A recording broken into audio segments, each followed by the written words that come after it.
Tiba-tiba muncul kesimpulan di kepala dia, semua cowok sama aja. Guys, assalamualaikum warahmatullahi wabarakatuh guys. Kembali lagi dan balik lagi di channel reaction yang si Rambe. Hari ini kita akan kembali untuk mereaction. Hari ini kita mereaction konten Tekotek guys. Seperti apa keseruannya? Kalian tonton video ini sampai selesai, dan seperti apa keseruannya kalian langsung tonton di akun Tekoteknya langsung guys, biar kalian bisa nonton keseruan-keseruan TikTok, keseruan-keseruan video-video dari Tekotek guys. Seperti apa dia keseruannya? Jangan lupa tonton video sampai selesai, dan jangan lupa di push like biar kita lebih semangat video setiap hari guys. Dan buat teman-teman yang baru bergabung channel YouTube ini, silahkan kalian klik tombol subscribe dan kalian nyalakan tombol lonceng notifikasinya agar teman-teman semua tidak ketinggalan video-video terbaru dari channel YouTube ini guys. Oke, tanpa berlama-lama, tanpa basa-basi, kita mulai videonya. Let's go.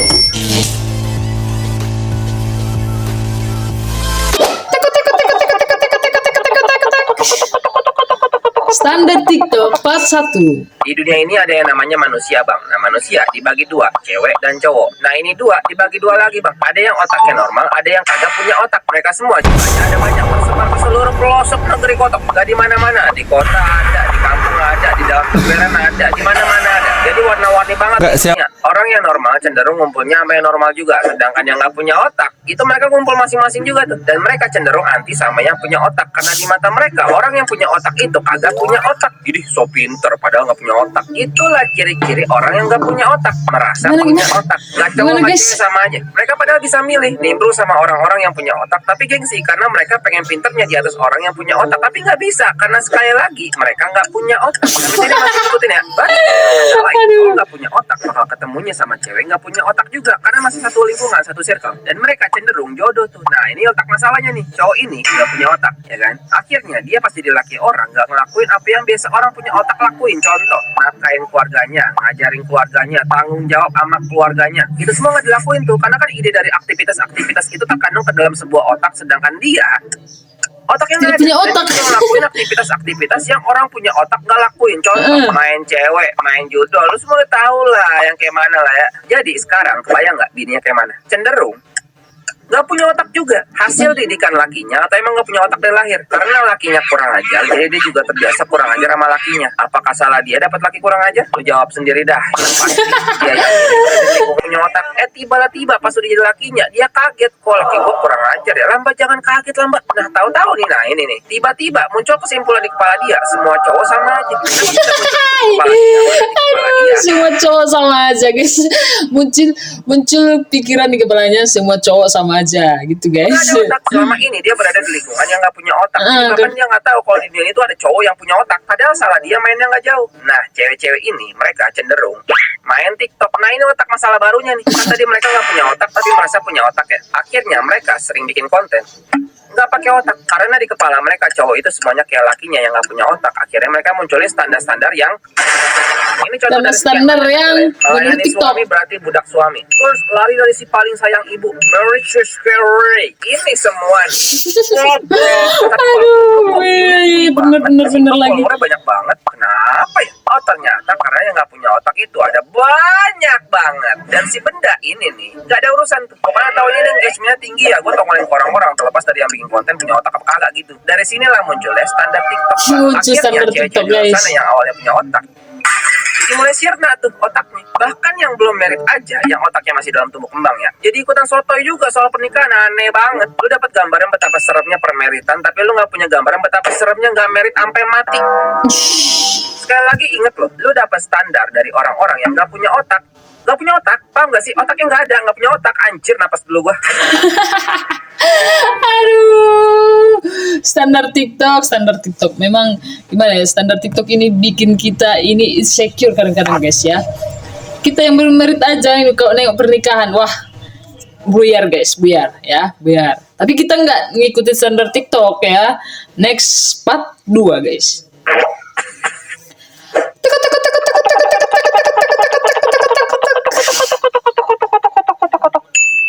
Di dunia ini ada yang namanya influencer bang. Mereka ini biasa bikin konten yang sesuai sama niche mereka. Ada yang vlogging, ada yang main game, ada yang ngeprank. Oh enggak, ini udah norak lah ya. Intinya di situ Ngeprank. ada banyak. Ngeprank udah norak ya, guys, ya? Kan jadi 3 kategori berdasarkan metode yang dipakai buat bikin kontennya. Ada yang mesti pakai otak, ada yang boleh pakai boleh kagak, ada yang jangan pakai otak. Nah ini gue garis bawain banget yang ini. Kok bisa bikin konten tapi jangan pakai otak gitu? Gimana Bukan tuh? Enggak ya, tapi jangan beda. Enggak sama jangan tuh beda. Ceritanya ada orang nih, kita panggil aja dia si Totong. Kalau kita perhatiin lagi nih di kepalanya, nggak ada otak, tapi dia kepengen banget jadi konten kreator, jadi influencer ya tai kucing itulah. Tapi sekali lagi dia nggak punya otak.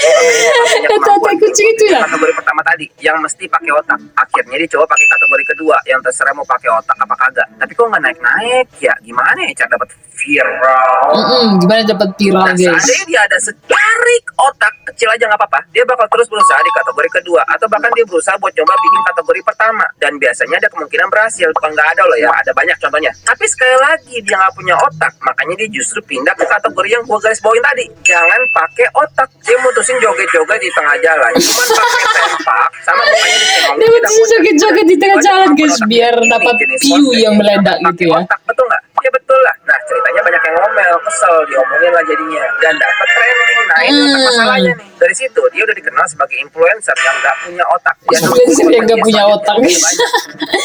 Waduh, parah ya. Mungkin nggak dia besok bikin konten pakai otak? Ya nggak mungkin. Pertama dia nggak punya otak, kedua penonton dia itu udah ngarep dia bikin konten tetap nggak pakai otak. Ayo bego terus, ayo bego terus. Ayo bego Akhirnya terus, berkesinambungan, ayo bego kebutuhan keyword. terus. Besok dia joget di Taman Mini, muka cemong Cibimaruk Kocan. Terus dia joget di Ragunan, muka cemong badut McDonald. Pokoknya dia udah dikenal nggak punya otak, makanya dia kalau ngonten jangan pakai otak. Dari situ bang, jangan pakai otak. Nah sekarang kebayang nggak kalau ini bukan si Totong, tapi ini cewek main TikTok, terus habis diselingkuhin lakinya. Nah ini otak masalah barunya nih. Masalahnya si Itu Totong, masalah barunya cewek nggak apa punya nih? otak juga kan. Selama ini dia main TikTok entah buat senang-senang doang atau emang dia star syndrome juga sebenarnya. Tapi dia mesti nelen kenyataan dia ini bukan siapa-siapa. Dia cuma salah satu manusia dari 8 miliar manusia yang masih hidup sekarang. Kutuk doang dia. Terus supaya dia banyak follower gimana? Mesti cantik, semua orang udah cantik pakai filter. Mesti kaya, mesti nipu jualan skincare dulu. Mesti pinter, otaknya nggak ada. Akhirnya ya udahlah, naik ya bagus. Waduh, Nah, ya udah, yang waduh. penting gue seneng gitu kata dia mah. Lantaran dia punya laki nggak punya otak, dia diselingkuhin pak. Sekarang gue tanya dah, kira-kira apa di pikiran orang yang nggak punya otak? Nah, nggak punya otak tapi mikir. Kira-kira apa di pikiran dia pertama kali?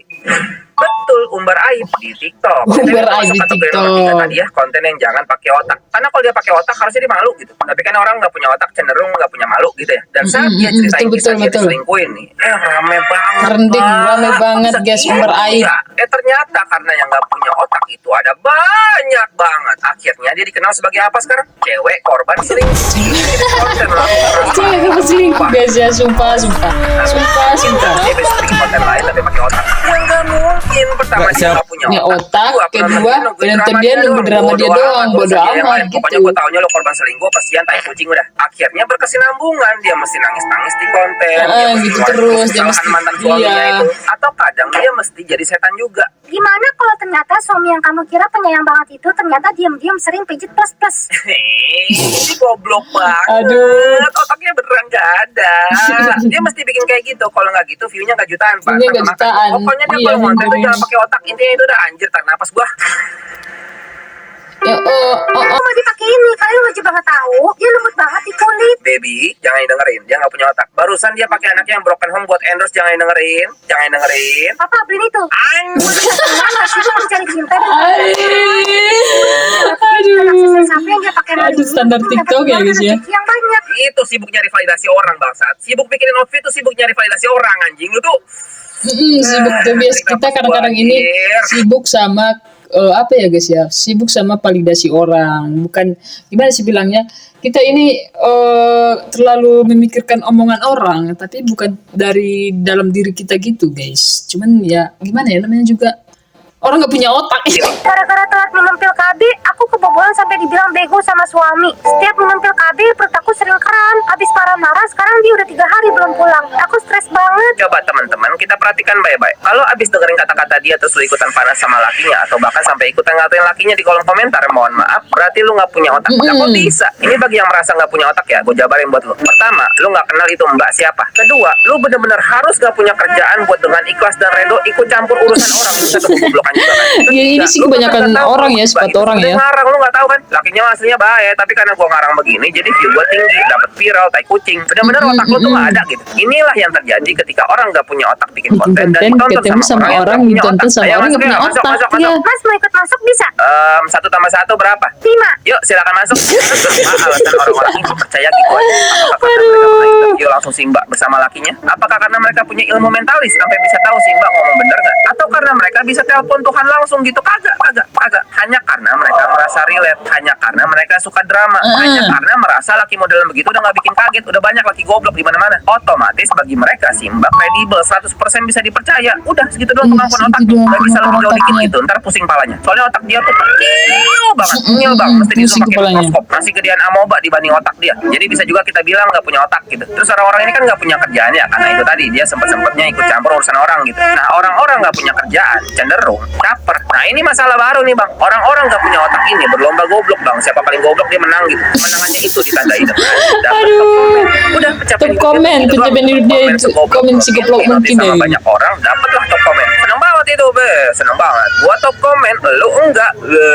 Karena dinotis sama banyak orang, akhirnya kegoblokan ini turun temurun. Ah, masa sih ada suami kelakuannya kayak begitu? Wah, di kolom komentar orang pada percaya. Ya udah, gue percaya juga deh. Dia tinggal bentar aja ya, power mereka tuh udah kuat banget bang. Sampai orang-orang waras nih ikutan puyeng, kok orang pada nggak punya otak amat ya. Akhirnya ketimbun bang, orang-orang punya otak nih jadi mulai nggak kelihatan. Lu nggak apa-apa kok nggak suka sama konten ini. Lu merasa gue terlalu mojokin cewek, gue mohon maaf. Jujur dalam hati, gue pengen lu semua bahagia. Gue pengen lu semua punya tujuan masing-masing yang hebat-hebat, yang extraordinary. Bukan berdasarkan apa yang orang bilang di TikTok. Jangan mau diatur sama orang-orang nggak punya otak. Garis finish orang beda-beda. Gue pengen lu sukses pakai cara lu. Insya Allah bisa. Udah sih gitu aja. Makasih ya. Assalamualaikum.